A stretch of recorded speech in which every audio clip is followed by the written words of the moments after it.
19 mai 1984. Il y a aujourd'hui 11 ans, je voyais mère pour la dernière fois. Il faut beaucoup de courage. Après-midi. Il s'est passé quelque chose cet après-midi, je ne sais pas quoi, comme la descente d'un être divin, une sensation comme en mai 1958, quand j'ai fait la cérémonie du sannyasa. Note de bas de page, initiation à l'état de sannyasine. Est-ce une coïncidence ? Mais pendant l'expérience, j'ai entendu le cri d'un aigle dans la vallée. Soir. Les planteurs autour tuent les dernières biches qui abîment, entre guillemets, leur champ de thé. L'égoïsme vilain des hommes. Ô mère, que ce règne malheureux soit changé. Ô mère, le corps s'use vite. Tarderas-tu ? 20 mai 1984. Maintenant, l'adversaire a lancé son nouveau slogan dans toutes les associations européennes pour Auroville. L'agenda de mère est une nouvelle religion. Il n'y a qu'une solution pour fermer la bouche à tous ces menteurs et imposteurs, c'est de faire ce nouvel être, ou du moins la transition. Le mental est pourri du haut en bas. Il est inutile de se servir de cette poubelle. C'est aussi un signe de la fin, avec un grand F. Nous arrivons au temps, avec un grand T, voulu. L'être personnel. C'est sans doute la suite de la protestation de cet après-midi contre cette exposition sur l'évolution à Auroville sans l'agenda de mère. L'adversaire est en train de répandre partout son dernier slogan, comme Goebbels. L'agenda est une nouvelle religion. Point d'exclamation entre parenthèses. Il faut répondre en souriant, sans prendre cela au sérieux, comme si c'était une plaisanterie ou une idiotie de quelques bénés. Mais ce sont des bénés méchants. Voyons, est-ce que la chimie est une nouvelle religion ? Est-ce que la géographie est une nouvelle religion ? Si vous voulez faire des expériences sans faire sauter le laboratoire, il vaut mieux lire un peu les distinctions élémentaires entre base acide et valence. Et si vous voulez naviguer d'un point à l'autre, il vaut mieux connaître les courants, les fonds et les balises. Et si vous voulez vous rendre dans l'avenir inconnu de la nouvelle espèce, il est préférable d'écouter ceux qui ont tenté le chemin. Sinon, restez chez vous, ou dans votre église toute faite, et brûlez tous les traités de chimie et tous les manuels de géographie. Vous pouvez aller chez Cook aussi, qui vous donnera votre billet pour Honolulu, mais pas pour un continent inconnu. Est-ce que vous avez envie de marcher seulement et de vous écorcher un peu en route ? Si l'agenda est une religion, alors Christophe Colomb et Vasco de Gama ou Lavoisier sont des enfants de chœur ou des paroissiens d'Auroville. Vision. Cette nuit du 19 au 20, j'ai vu une porte qui était cachée dans un mur devant moi et qui s'entr'ouvrait soudain. Midi.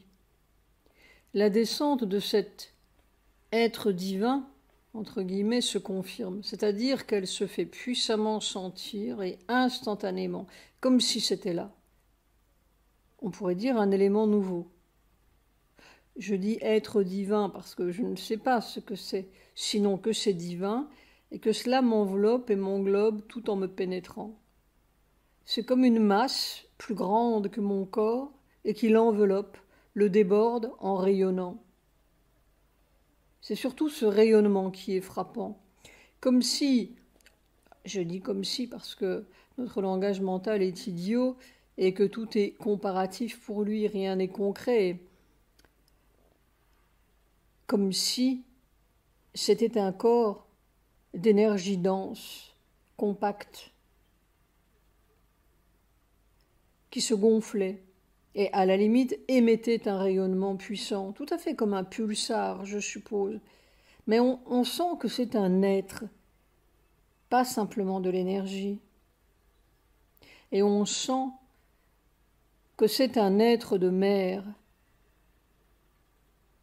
comme si mer avait envoyé un petit ballon d'être pour m'envelopper. Mais cela n'enveloppe pas seulement, ça pénètre. C'est tout dedans mon corps et cela le déborde. Et alors plus le corps s'abandonne, s'offre, s'oublie, pourrait-on dire, ou s'efface, s'annule, plus cet être ou cette densité rayonnante grandit et devient assez fantastique, comme si tout le corps émettait des rayons. Et cette émission de rayons est pulsatile, c'est-à-dire que le corps se gonfle et, à la limite du gonflement, émet des rayons. C'est une masse rayonnante ou radiante. Il n'y a pas de moi là-dedans. C'est une sorte de phénomène divin. Plus le corps et tout l'être est en état d'offrande totale, comme au pied de mer, disparu en elle, plus le phénomène est puissant. Je dis phénomène, mais tout mon être sent cela comme une merveilleuse grâce divine agissante, puissamment présente et agissante et veillante. Ce 19 mai était peut-être une grande date. C'est seulement après que l'on sait. Voilà. Il faut être un petit pulsar de mer dans la nuit des astronomes terrestres. Nous supposons que sur d'autres planètes, ils ne sont pas si bêtes et n'ont pas besoin de lunettes et de radiophares pour s'apercevoir des choses. Nous sommes peut-être la planète des imbéciles savants. Après-midi. Toute cet après-midi, pendant 1h45, j'ai arrêté, je n'en pouvais plus. Le corps a eu l'impression de traverser l'épreuve, avec un grand E. Quelque chose de terrible et de divin. C'était terrible. Une coulée brûlante et éclatante, et pourtant c'était divin. Il fallait la prière constante, l'abandon constant, pour ne pas lâcher. Le corps répétait la victoire divine sur la terre, que mer triomphe sur la terre, la victoire de mer sur la terre, le règne divin, à toi, à toi. C'était très difficile. Et pourtant le corps, l'être du corps, savait, en lettres majuscules, que c'était divin, le divin, mer. Mais il avait envie de défaillir et il fallait prier, prier pour ne pas lâcher, que mer sorte de cette tombe, que mer sorte de cette tombe de mensonges, que mer sorte. Et cela encourageait le corps de sentir que s'il éclatait, eh bien ce serait pour mer. Je ne sais pas ce qui va se passer. C'est quasi insoutenable, mais pour elle, en lettres capitales, soir. Je me souviens d'un passage de Sri Aurobindo dans Savitri où il dit « un assaut d'éther et de feu ». Eh bien, c'est tout à fait cela dans le corps. D'affreuses tueries en Maharashtra. Et ces idiots continuent d'adorer leurs deux fausses idoles, Nehru et Gandhi. Je me souviens que quand Indira Gandhi est devenue Premier ministre, c'était en janvier 1966, nous étions dans la voiture qui nous conduisait à Mysore. Shastri venait de mourir, ma mère était avec nous. Et j'ai dit à Sujata, elle vient achever l'œuvre de son père. Sri Aurobindo, en 1935, 12 ans avant la libération de l'Inde, écrivait « That is all settled », l'indépendance de l'Inde. The question is, what is India going to do with her independence? Bolshevism? Gundaraj? Things look ominous. Note de bas de page. C'est tout réglé. La question, c'est de savoir ce que l'Inde va faire avec son indépendance. Du bolchevisme? Un Gundaraj? Les choses ne présagent rien de bon. Gundaraj égale le règne des truands. Rimbaud dirait probablement des assassins. Note de bas de page à propos des tueries en Maharashtra. Le 19 mai, 20 personnes ont été brûlées vives à Bhiwandi, près de Tain, lorsqu'on a mis le feu à leur hutte. 62 morts depuis quelques jours, à Bombay également. 200 locaux de métiers à tisser et d'égreneuses incendiés.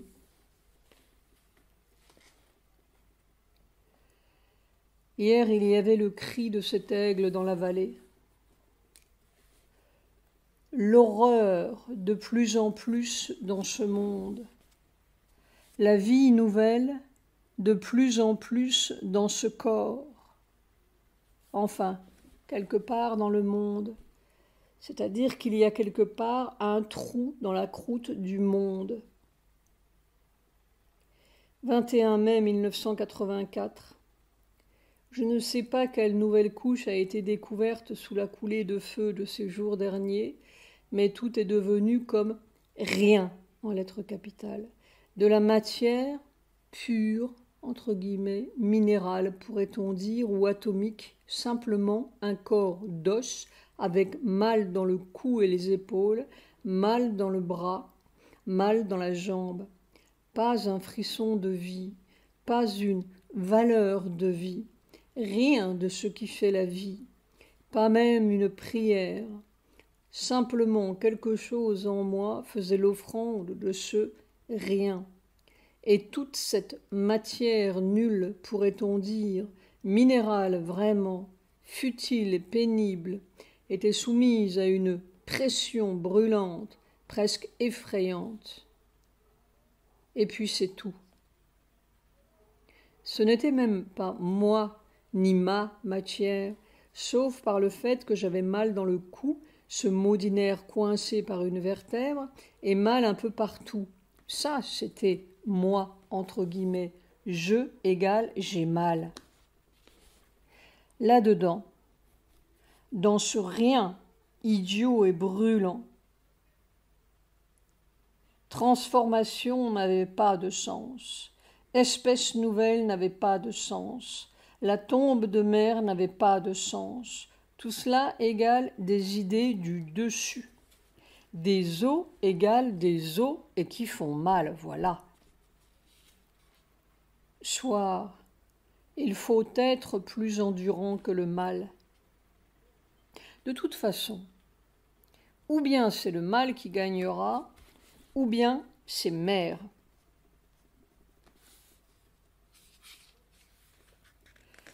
« 22 mai 1984.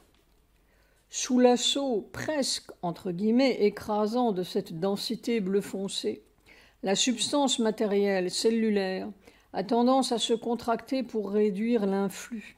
Et c'est probablement cette minuscule contraction répétée des millions de fois partout dans le corps qui provoque tous ces maux et cette espèce de démolition pénible. Et je commence à apprendre à devenir complètement mou, à laisser couler, à répandre cette densité bleu foncé. Plus on devient mou ou transparent, plus cette coulée devient formidable. Et c'est difficile de maintenir la même perméabilité ou la même mollesse transparente. C'est comme une micro-gymnastique cellulaire pour se répandre ou répandre ce trop de flux incroyablement dense. J'essaie d'apprendre. Mais j'ai un peu moins mal dans les os et partout aujourd'hui. C'est un peu comme si le corps devait apprendre innombrablement, apprendre cellule par cellule et nerf par nerf et fibre par fibre, à être une sorte d'éponge transparente qui laisse passer un Niagara bleu foncé quasi solide. Soit, c'est peut-être ce moi bleu foncé qui est en train de se faire après la sortie du scaphandre. Ça, cette sortie-là, c'est une agonie, Dieu sait.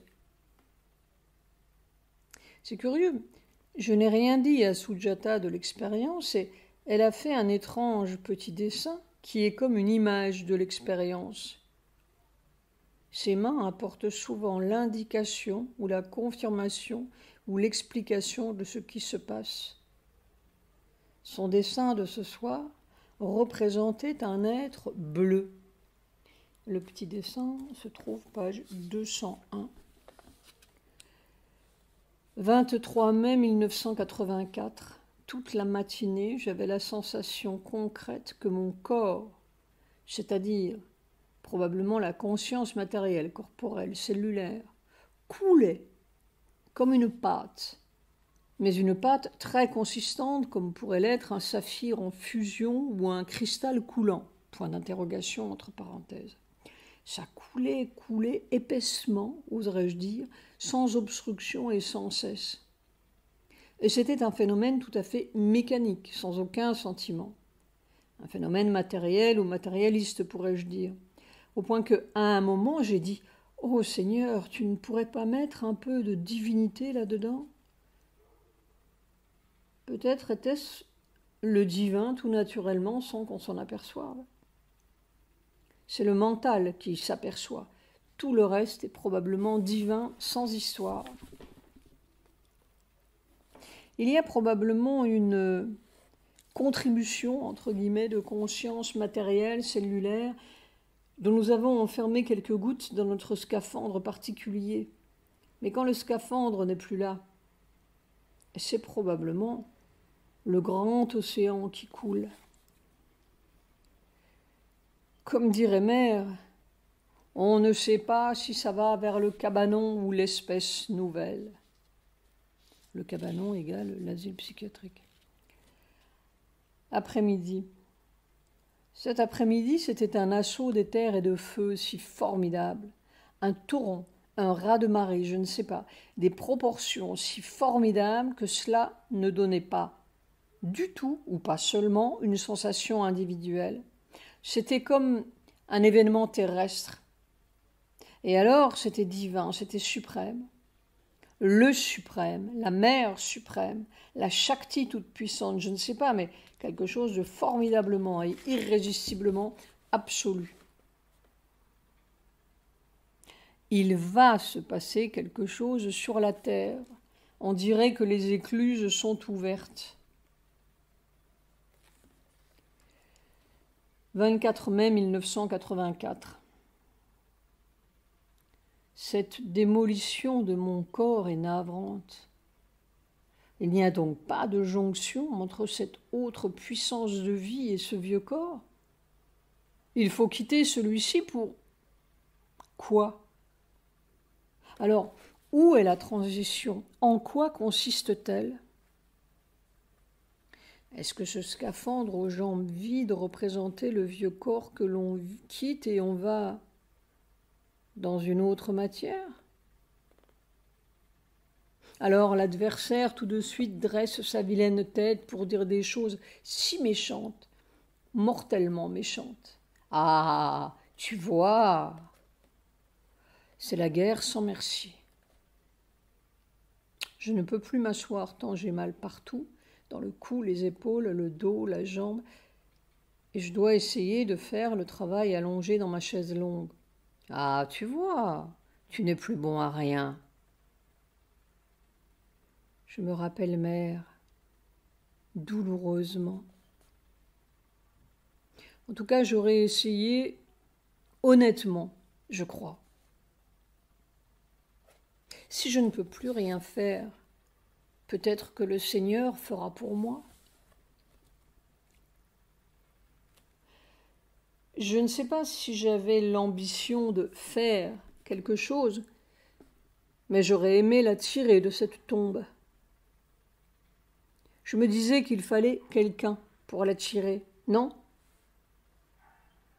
26 mai 1984, de plus en plus. C'est presque comme une désintégration et pourtant ça reste intégré, on ne sait comment. Je m'émerveille de la conscience du corps. À quel point intégral, on pourrait dire cellulaire, il sait que c'est le suprême, que c'est mère. Probablement il le reconnaît. Et sinon ce serait terrifiant. Tout simplement, il s'enfuirait dès la première goutte de sang. Il va se passer quelque chose. Je ne sais pas si c'est à l'échelle individuelle ou du monde, mais je ne sais pas très bien quelle est la séparation.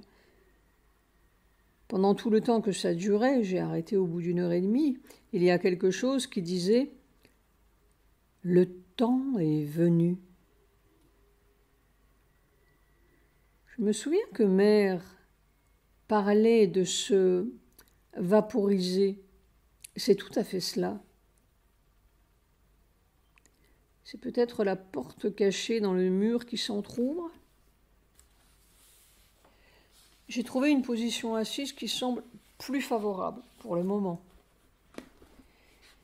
27 mai 1984. Tout mon cou et mes épaules sont une bande de douleur. Rester assis est presque suppliciant.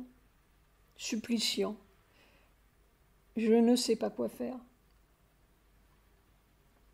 Ce physique est un mystère. Cette nuit, j'étais encore avec des SS. 28 mai 1984. J'ai cru comprendre quelque chose de la simplicité divine. Il y a quelque chose qui ne peut pas croire qu'une douleur, un mal purement physique, un nerf coincé, puisse guérir comme cela, comme on sourit sur une grimace et puis c'est fini. C'est ce quelque chose qui ne peut pas, ou à la limite qui ne veut pas, qui fait toute la misère de l'existence. C'est dans le mental matériel. Le miracle est encore une complication. C'est plus simple que cela. Ça ne se regarde même pas. Ça sourit et puis voilà.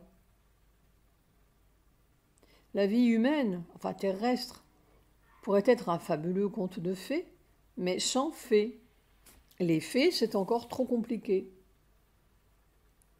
C'est un sourire divin. C'est le non-miracle.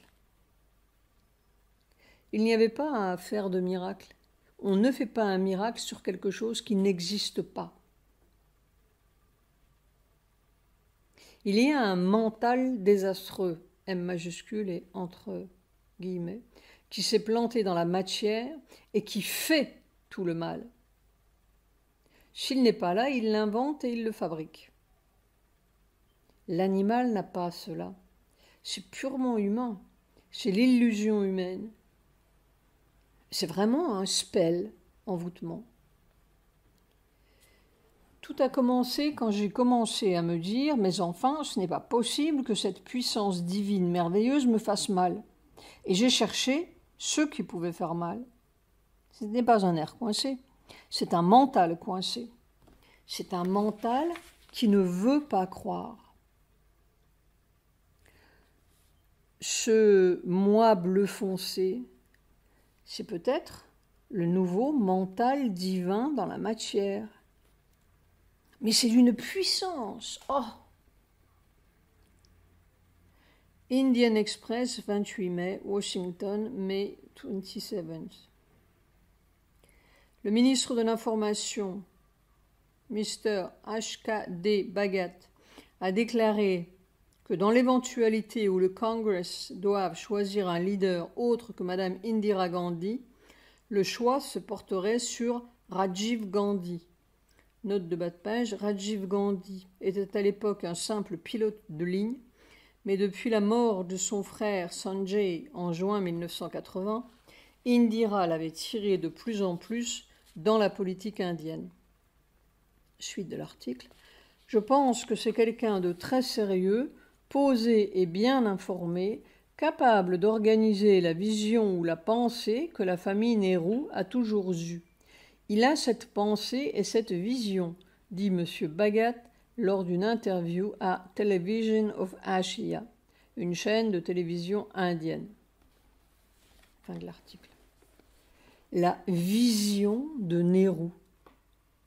Est-ce que les taupes ont une vision?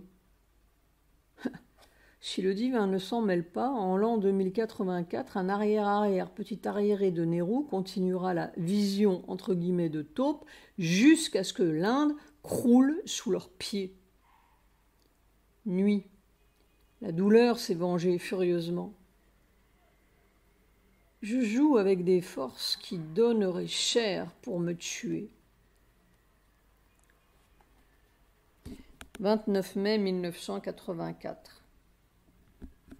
En tout cas, la conversion du corps est totale et acquise et absolue. On pourrait lui couper le cou, il dirait, il sentirait dans tout son être et dans toutes ses cellules que cette puissance de vie nouvelle, c'est le seul salut, c'est le seul espoir, c'est la merveille. On n'a pas besoin d'être converti à l'oxygène, n'est-ce pas? On le respire. Eh bien, le corps n'a plus besoin d'être converti à cette puissance. Il la boit, il l'adore, il sait.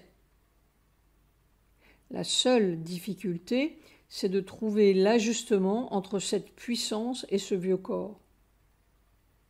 Mais toutes les douleurs du monde ne changeront rien à la certitude du corps. Il sait. C'est une évidence pour lui, comme la rivière et le soleil et le jus de raisin. Et encore, le jus de raisin peut être discutable, mais pas ça. 31 mai 1984. Vision. Cette nuit, ce matin de bonne heure, j'ai vu une brève image, une route qui faisait une courbe.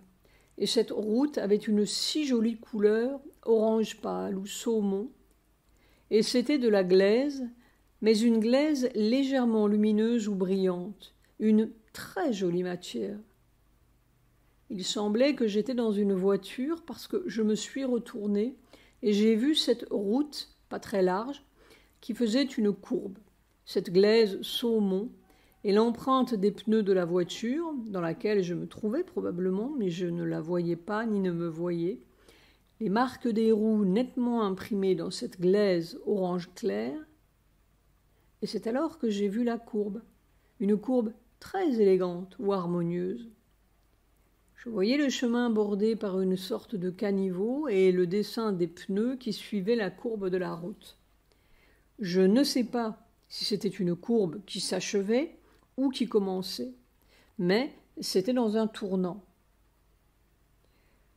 Je crois plutôt que la courbe s'achevait parce que je regardais derrière moi et nous tournions, nous, je ne sais pas qui, parce que je ne voyais pas la voiture, ni moi, ni personne. Simplement, je regardais derrière. Ce devait être une assez grosse voiture parce que je voyais de grandes marques de pneus dans cette glaise orange ou saumon. Cette couleur et la perfection de la courbe m'ont marqué, m'ont frappé. Ce chemin n'était pas large. On avait l'impression que c'était fait pour une seule voiture un peu grosse. De gros pneus imprimés dans la glaise. Donc nous sommes dans un tournant.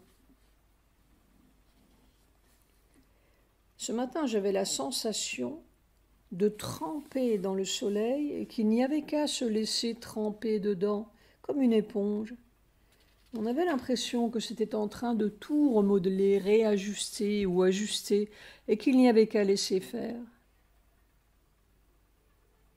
Je me souviens que dans cette image, entre guillemets, nous roulions à droite.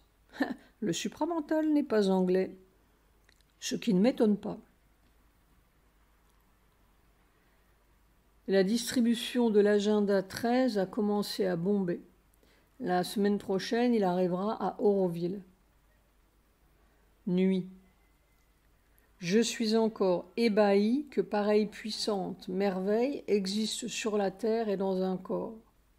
Un formidable diapason a traversé et empli le corps pendant 1 heure.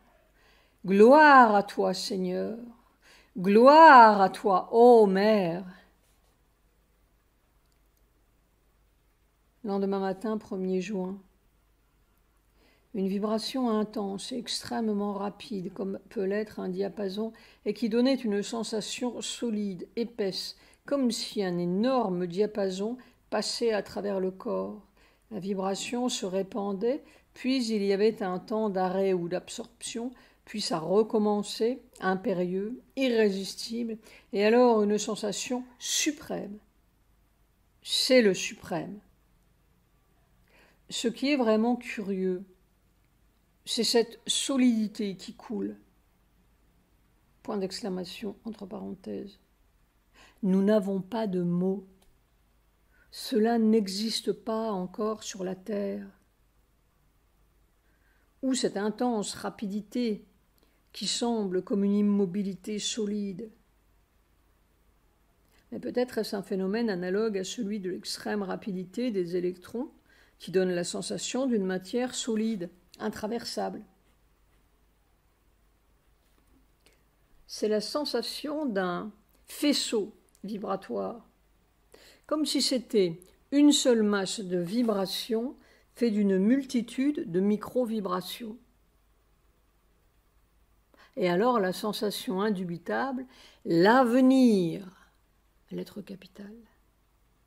On pourrait dire l'avenir de la matière. Je dis sensation, mais nous manquons de mots. C'est plus profond et plus total que cela. Le froid, le chaud, la douleur sont comme à fleur de peau et localisés à côté de cette totalité d'invasion intracellulaire, pourrait-on dire. Le corps a envie de se mettre à genoux devant ça ou dans ça. Il adore. Que je sois digne de cette grâce merveilleuse, c'est son cri. Ce que ça peut faire, il ne s'en soucie pas, ce n'est pas son affaire. Mais que ça existe, voilà la merveille, et ça suffit, tout est là-dedans. C'est comme un nouvel état de la matière, l'état de grâce de la matière.